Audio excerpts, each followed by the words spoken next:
To protect and serve, 23 years spent keeping our community safe. Heavy hearts across the valley. Roll fire. My partner's down. It's serious. A husband, father, protector, and friend. A Phoenix police officer's watch has ended after he was hit while investigating a traffic accident. This is just another example of the inherent dangers that our officers face each and every day, and yet they put that blue uniform on and go out and serve our community. Tonight, the community rallies to honor his life. And thanks for joining us for ABC 15 News at 4. Phoenix police identifying that officer as 51-year-old Paul Rutherford. Officer Rutherford was hit by a car early this morning while investigating a crash near 75th Avenue in Indian School. He was rushed to the hospital where sadly he later died. That's where we find ABC 15's Angie Cayley. But our team coverage begins with John Truweiler live where the crash happened. And John, we're told Officer Rutherford's last act was one of kindness. You're absolutely right, Faye. We're told he was actually comforting victims of that first crash out here on scene. You can see it still. The vehicle's here live behind us between this pickup truck and that sedan.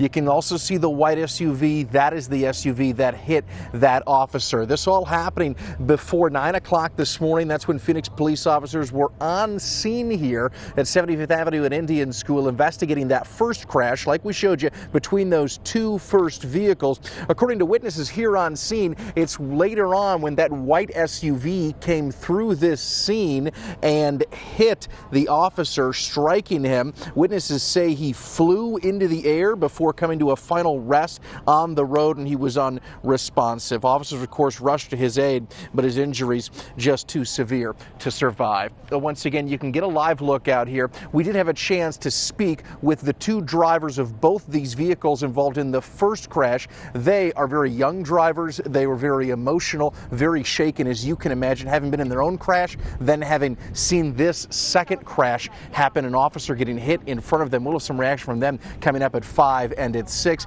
The driver of that white SUV did stay on scene, did cooperate with police and investigators. They did evaluate her for impairment, but determined she was not impaired. But first, our team coverage here at 4 o'clock continues with ABC 15's Angie Cayley. She is at Banner University Medical Center. Angie, that is where colleagues of the officer have been all day. They've been lining up, haven't they?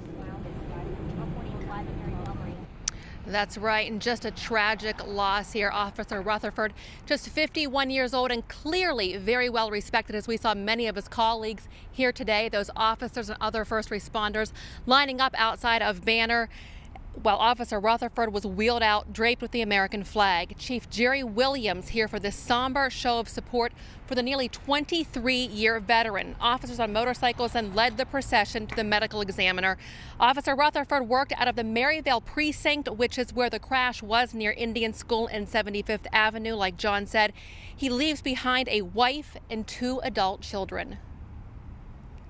We would ask that you all keep the Rutherford family, as well as our police department, in your thoughts and prayers. This makes the 39th line of duty death that we've had in our agency. And as you know, this is the second Valley officer killed on our roads this year. Just in January, Salt River officer Clayton Townsend was also struck by a vehicle and killed. Police say this is a reminder when you see flashing lights to slow down and pay attention. Live in Phoenix, Angie Cayley, ABC 15 Arizona. Yeah, very difficult day, Angie. Thank you. Governor Doug Ducey ordering flags to be lowered to half staff tomorrow to honor Officer Rutherford.